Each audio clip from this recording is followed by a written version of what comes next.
Who are some of the fantasy sleepers that are emerging during OTAs and even away from some facilities? We're here to talk about it on today's Audible. Cecil, Lammey, Sigmund, Bloom, Ricky Persall off the field, training away from the facility with Brock Purdy. Of course, 49ers OTAs will be going on, and that chemistry with Persall and Purdy is something we expect to carry over to the regular season. Yeah, we saw Pearsall at the end of the season finish with 2 big games, okay? How impressive is that when he was shot in a robbery attempt before the season, and he was also, battling injuries during camp, okay? So, by all you think about Roman Wilson with the Steelers, right? The moving train, and this also could apply to Jalen McMillan, by the way. So, you think about how difficult it is for rookies to acclimate and how Ricky Pearsall at the end of the season was doing that. I think that it's really exciting to consider what he could do when you add in that Brandon Ayuk probably won't be ready for the beginning of the season or won't be full speed at the beginning of the season. And see, this could be one of those situations where, we heard more rumors. Did the 49ers really want to sign Brandon Ayuk to a long-term extension? Are they regretting that? Or how robust was the trade market? Did they want to trade him, but really nobody was interested in paying that for paying a draft pick for a big dollar player coming off of a torn ACL? So there's a lot of questions here. One thing I'm not questioning is that Pearsall's good. He fit in the offense. He had chemistry with Brock Purdy at the end of the season, and they're building on it. So he's a sixth, seventh round pick right now, but he could easily be the leading receiver for this team and a big play receiver and really allow the team to turn the page on Brandon Ayuk before Ayuk really starts to deliver anything on the big contract they gave him. Well, and look at the construct of that offense. I mean, George Kittle's not going to be George Kittle forever. We're not predicting his downfall, but it's like, okay, there's going to be changes there. No Debo, there's going to be changes there. Backfield constantly in flux. We'll see what Christian can do, but like, there's an opportunity for Pearsall to really outperform. And what are we looking for here, Bloom? Value. Yeah. Yeah. And value as a guy you can draft as your wide receiver 3, fourth wide receiver who could easily be producing. Well, he was producing at the end of the season like a wide receiver 1. So we shouldn't be shocked if he greatly outproduces those expectations. Let's go to Green Bay. Talk about another exciting offense, an exciting rookie in Matthew Golden. Now, Golden with that speed to take off the top of the defense. I've described Golden in the pre-draft process of like he's Xavier Worthy, but he can catch. What's that scene from Mad Men? It's the meme now Yeah. where he's standing in front of the whiteboard. It's like, okay, Xavier Worthy, but he can catch. There's Matthew Golden. Huh? Like it? It's a pretty good idea. How about that for a pitch? How about a pitch to Jordan Love to have another weapon? Now, news is good about Christian Watson. Put a pin in that, Bloom.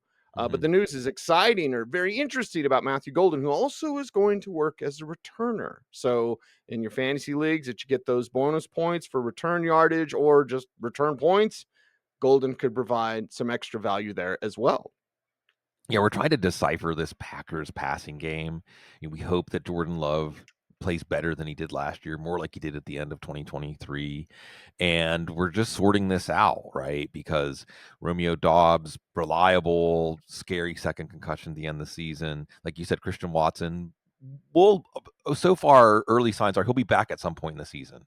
But I don't think we're going to see him until midseason, and we may not see him fully return to form until next season. So that's where Golden fits in as the deep target.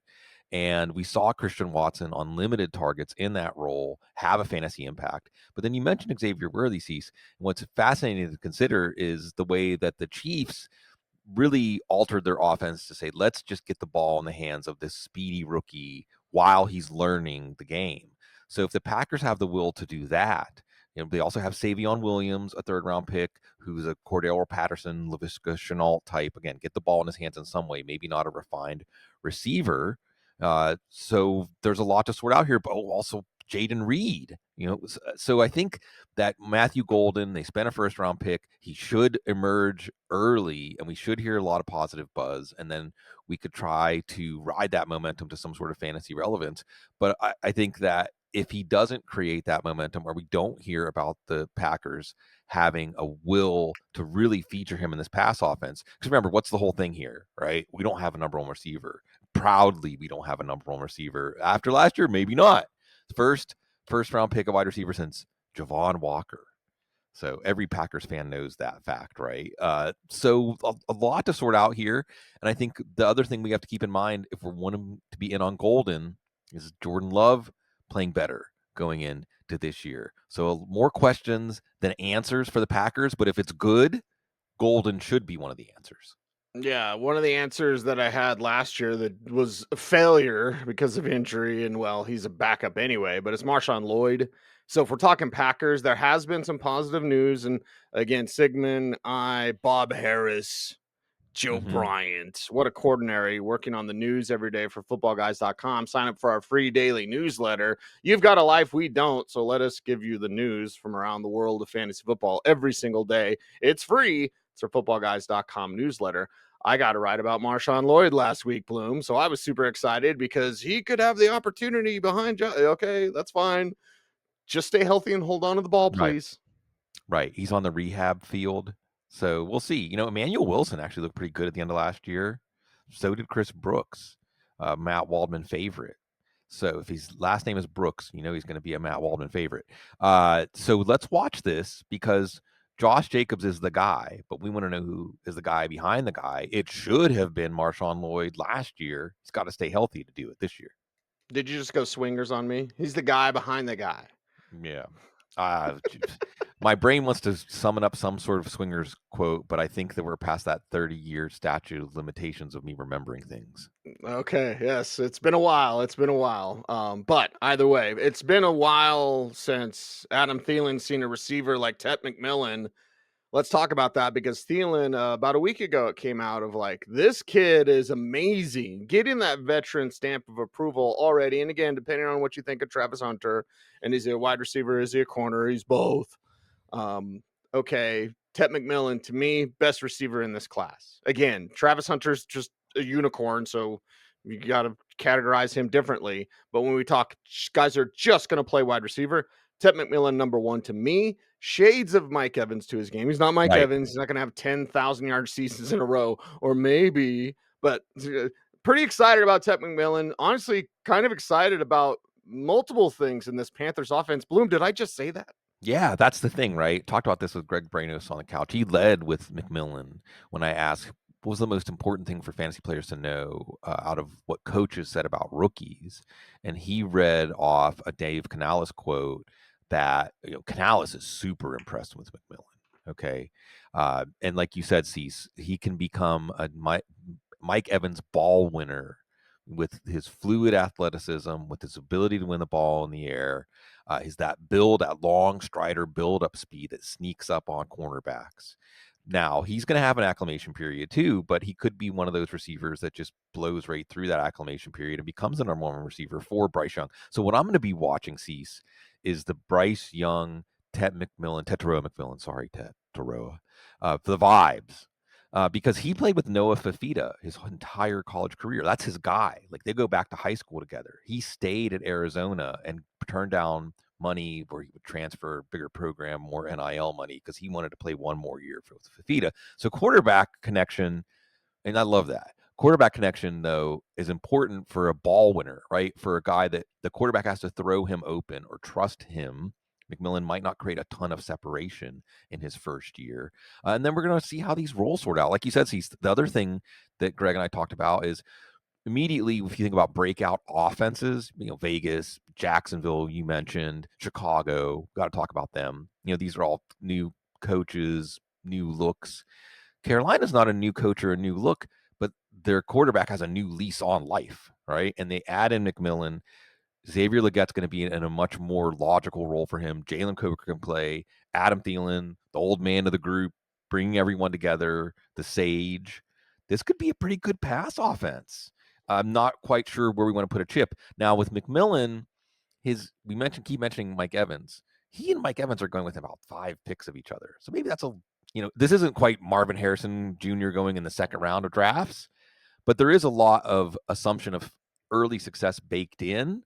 But hey, we've seen with some of these rookie receivers, Puka Nakua, that no matter how optimistic you are, they can still exceed those expectations.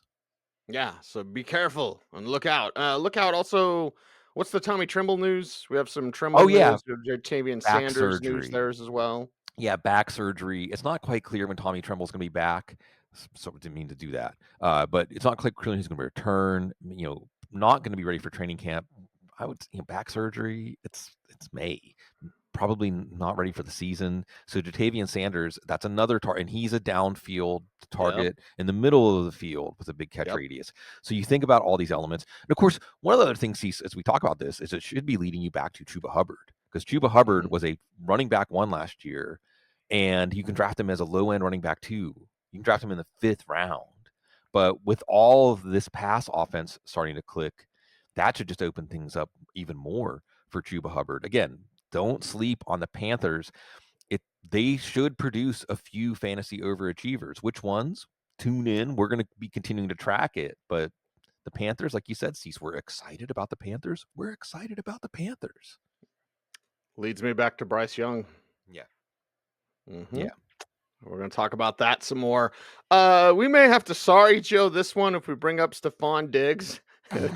But let's talk about Kyle Williams, because we're talking about sleepers emerging in NFL OTAs. Well, the buzz about Kyle Williams, one, it's been there. Two, if you don't know, now you will know, because Kyle Williams has been quite impressive there. New England may have some changes at wide receiver again because of the sorry Joe Stephon Diggs Yeah. stuff. Yeah. Yeah. Stephon Diggs. Just Stephon Diggs was already overdrafted. He was going in the 7th, 8th round. He's coming back from an ACL tear. He's going to have to really be an every week wide receiver too, because we know coming back from the ACL, he's not going to be himself at the beginning of the season. And really, you look at the contract they gave him. It looked like a contract that was, well, this is all there is out there, so we'll toss some money at him. I think it's like about 16 million guaranteed. So they expect him to do something, because he's not. I think he's guaranteed only like 1.7 million after this year. So they expect him to do something this year, but maybe those expectations are lowering. The other take I keep hearing, Cease, and I don't think it's that crazy, is that if you contextualize the rookie seasons of Jaden Daniels and Drake May is as impressive, maybe arguably more impressive, because of how poor his surroundings were, how poor his offensive line was, how poor his targets were. And you have now Josh McDaniels is back. You mentioned Kyle Williams. You have Travion Henderson. Main contributions, I think, pass blocking and as a speed threat, including as a receiver. So the question is, if Drake May really is in our midst going to be one of the next great quarterbacks, who's he going to lean on? We thought maybe Stephon Diggs, but if he's not practicing with Stephon Diggs, Diggs is slow coming back. Kyle Williams could be the deep threat. Kyle Williams, we saw, see, Senior Bowl reference. Go ahead, drink. He was the one guy at the Senior Bowl, and you can talk about this, that was Yeah, showing NFL separations. No disrespect to Tez Johnson, who I think, for a 7th round pick, I'm interested in what he does in Tampa. But sure. but Kyle Williams was separating the way that NFL receivers separate. Quick, Yes. efficient, right away separation, putting the defensive back in a blender. So yeah, Kyle Williams could, in a nondescript group of receivers, emerge very quickly. Maybe that's what was in the baggie that Stephon Diggs handed the lady, because that could go in a blender, right, Stephon? Yeah. By the In way, your it's Athletics smoothies. Chad Graff. Exactly. There you go. Chad Graff from the Athletic writes that Kyle Williams is the team's X factor at receiver because he excels off the line of scrimmage, great against man coverage, wins downfield. Could become a starter with Pop Douglas in the slot. So, and yeah, I mean, Mhm. Drake May, don't give me the 4 picks in OTAs. I don't care.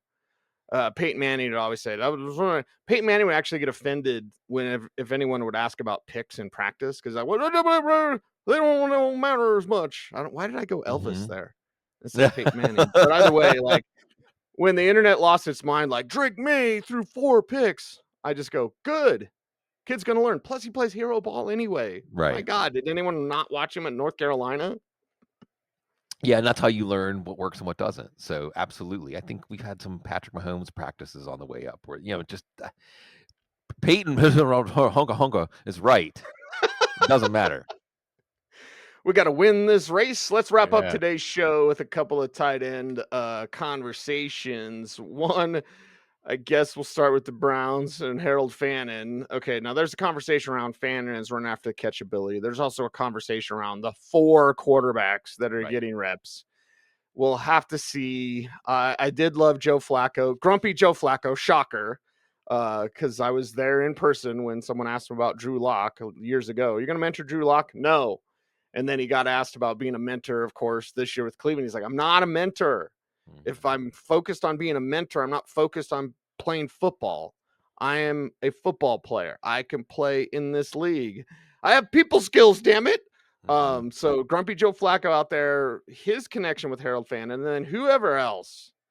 Maybe it's Shadur. I have no idea. Shadur could make the team and start week 1, or Shadur could get cut. I have no idea what's going to happen with him. We see the numbers, which, by the way, I thought you couldn't do at OTAs, but they were keeping track of the numbers, and Shadur had 3 touchdowns and no blah, blah, blah. Like, okay. All right. So Harold Fannin, love the talent. Another Senior Bowl reference there. But like, okay, he's gonna have to have chemistry with multiple guys because, Right. like it or not, the Browns are gonna start multiple quarterbacks. Right, right. There's a really good piece, a film breakdown on Fannin and what he can add to this offense. And look, they might have a good plan for him. I mean, there's a fantasy glass half full take. You can say, who's a player sees like right off the top of your head. If you watch Fannin's tape at Bowling Green, you might think Johnny Oh, Smith, right? yeah, Jonnu Smith, Delaney Delaney Walker. Walker, He kind of runs like Antonio Gates. I don't want to use that sure. reference, but Sure. that's Kent how he State, moves. that's across the state in Ohio. So look, and the other thing is if we're mentioning Jonnu Smith, well, Jonnu Smith had a big fantasy season last year as the struggle target. Was like, well, nothing else is coming easy for the Miami offense. So we can just put the ball in his hands close to the line of scrimmage and let him rumble and get some yards after the catch, which is Harold Fannin's game. But like you said, we're going to have quarterback changes. There's also Cedric Tillman and Jerry Jeudy. We'll see.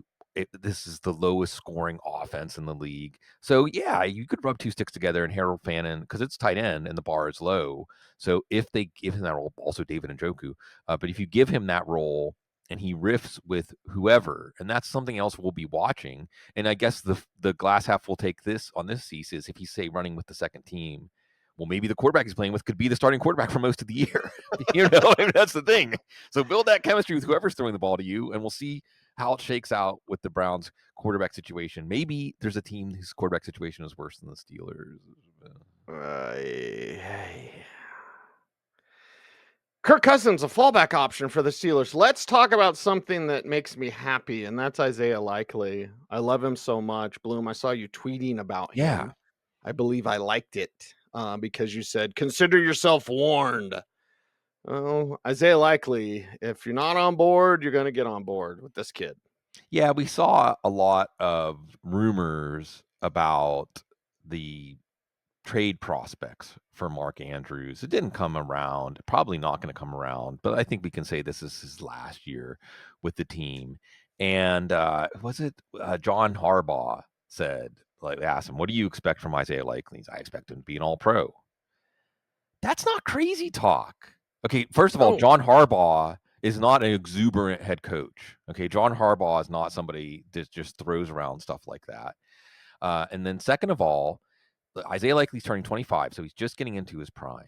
Look at what he's already shown us. He can block. He can make things happen after the catch. He can receive as a downfield receiver. He can remember they drafted him as a weapon, as an offensive weapon, and immediately he impressed them with his blocking.